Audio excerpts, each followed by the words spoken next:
कुत्ता भी अपने घर के सामने आए तो भौंकता है। राहुल गांधी का अख्तियार है सारे हिंदुस्तान में, चाहे तो पहले अमेठी से लड़े थे, अब वायनाड से, और कहीं भी लड़ सकते हैं, उनका अख्तियार है। लेकिन असदुद्दीन साहब सबको दावत देते हैं हैदराबाद में घर पे, ये जाके क्यों नहीं लड़ते बिहार यूपी से? जब ऑल इंडिया की बात करते तो ये भी तो लड़ना चाहिए ना। हालर इनकाउंटर के नाम से मशहूर है यहाँ पर। उसका मतलब सीधे भाजपा को मदद करना था, मुस्लिम वोट काटना। अखिलेश के, बीएसपी के, जिसके भी एसपी के काटे। चुनाव क्या हुआ वहाँ, इनकी वोट कटवा पार्टी जाने से इनका तो एक आदमी यूपी में नहीं चुन किया। हमारे साथ ऑल इंडिया मुस्लिम लीग के प्रेसिडेंट अब्दुल सत्तार साहब हैं। इनसे जानने की कोशिश करेंगे कि तेलंगाना का इलेक्शन अब आखिरी दौर में है, क्या लगता है इस बार केसीआर हैट्रिक मारने वाले हैं, या रेवंत रेड्डी जो कह रहे हैं कि उनकी आंधी चल रही है और वो बाय बाय केसीआर कह रहे हैं, तो बाय बाय केसीआर होगा या फिर केसीआर की दोबारा से सरकार बनेगी?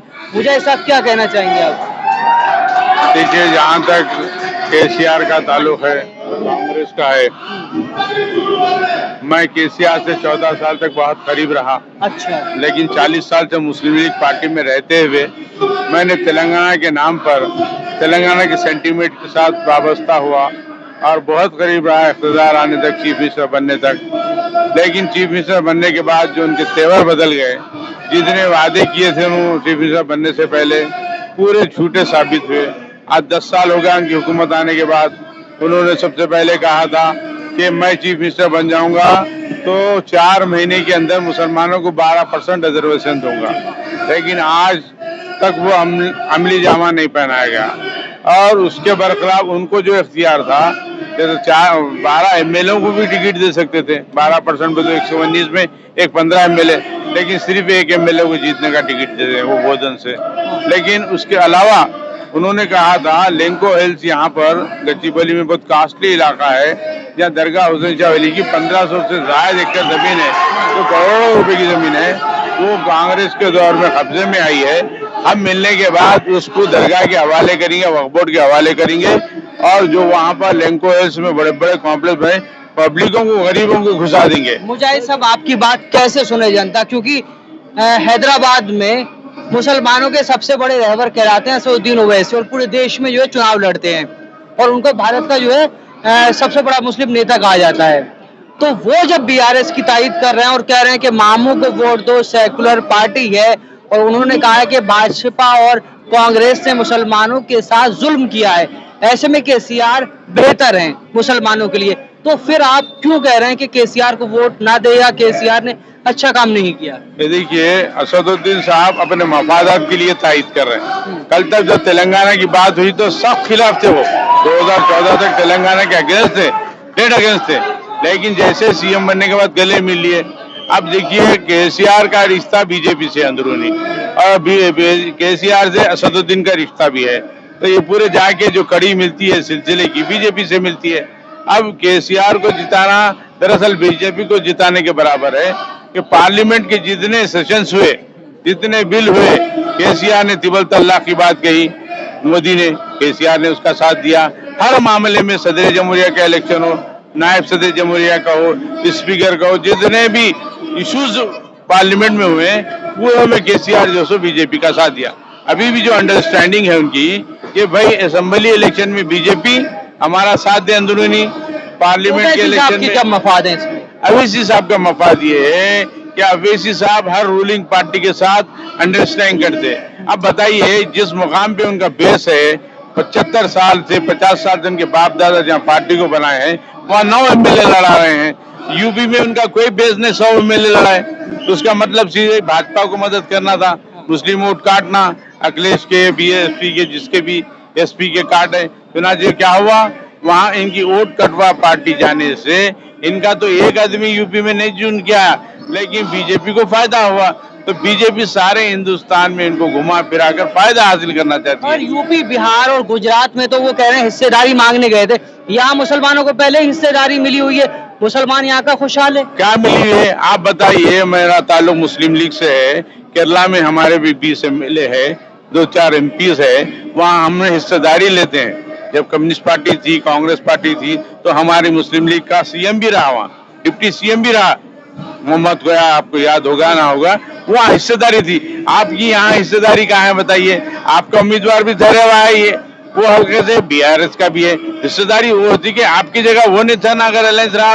ये ऐसा अंदरूनी आशिकी माशिकी का जो अलाउंस है, बेवकूफ बनाने का अलायंस है। क्या हिस्सेदारी की बात करें, क्या एजेंडा रखे आप बताइए केसीआर के सामने कि भाई ये मुसलमानों के मसाइल है, उसको हल करना। आप पब्लिश कीजिए इश्तिहार में कि भाई केसीआर से मैंने ये बात किया है, ये इम्प्लीमेंट होगा। 10 साल से हम आजमा रहे हैं केसीआर को, झूठे बातें किया है। अजमेर में रुबात बनाता हूँ बोला, वो नहीं किया। इस्लामिक कंट्री को 10 एकड़ जमीन देता हूँ बोला, वो इम्प्लीमेंट नहीं हुआ। वक्फ को आमेलाना इख्तियार जुडिशियल पावर देता हूँ बोला, वो नहीं हो सका। हमको सिर्फ बेवकूफ 10 यूनिवर्सिटी है प्राइवेट स्टेट के कंट्रोल में, लेकिन एक वाइस चांसलर भी नहीं बनाया उसने यहाँ पर। और यहाँ पब्लिक सर्विस कमीशन होता है, बरसा बरस से उसमें एक मुसलमान नुमाइंदा हमेशा रहा जाता है, लेकिन अब की बार एक भी मुसलमान नुमाइंदा नहीं है।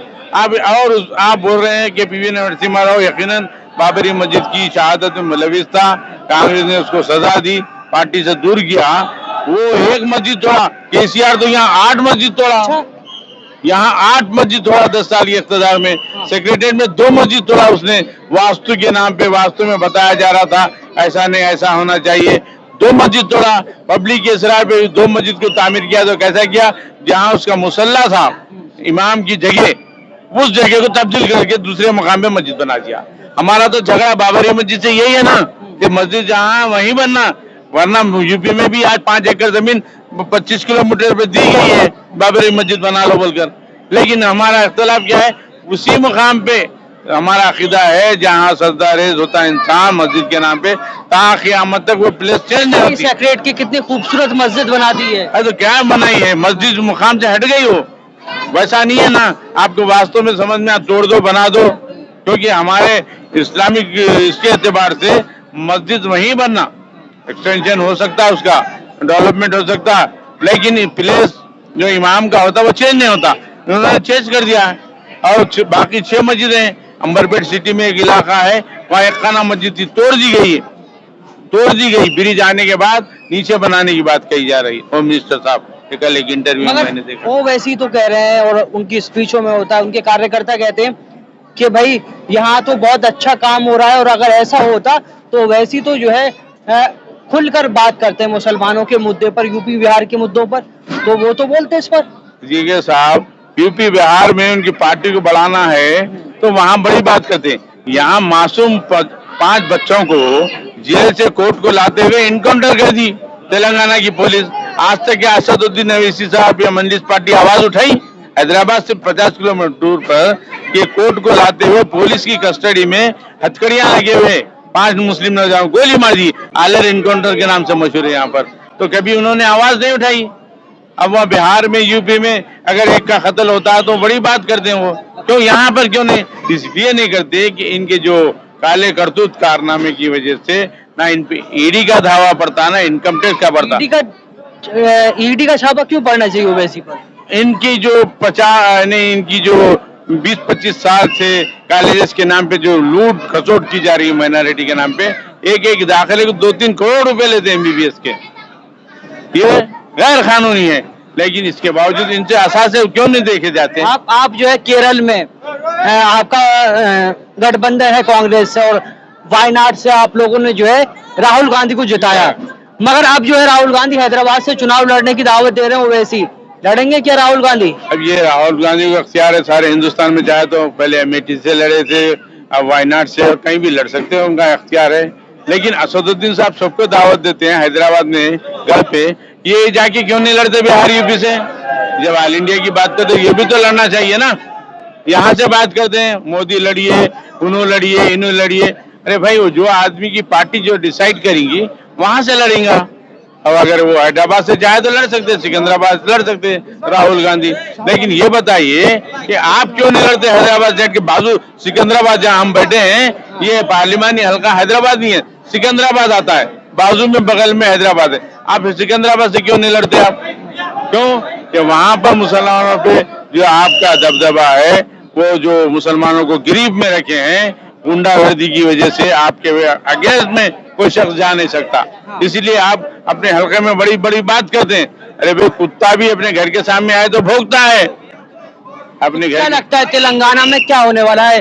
कल आखिरी दिन है। कह देखिए तेलंगाना में लहर बदल चुकी है। मुसलमान तो खतई तौर पे केसीआर को वोट देने के मौके पे नहीं है, इसलिए तख्ता बदलने वाला है। एक ने 2 दफा मुसलमान मौका दे के दिए, हमेशा धोखा हुआ है केसीआर से, लिहाजा केसीआर को वोट नहीं देने वाले हैं और अब की बात कांग्रेस सरकार को मुंतखब करने वाले, क्योंकि 6 महीने के बाद जो इलेक्शन जनरल होने वाला है उसमें भी कांग्रेस को मुंतखब करके आपको क्या बोलना चाहिए कि मरकज में बीजेपी को शिकस्त देना है, वो कांग्रेस ही कर सकती है, वरना ये केसीआर बीजेपी से भी मिल सकता है। राहुल गांधी प्रधानमंत्री बनेंगे? अब वो पार्टी डिसाइड करेंगी प्रधानमंत्री, अगर वो बन सकते हैं या कौन बन सकते हैं।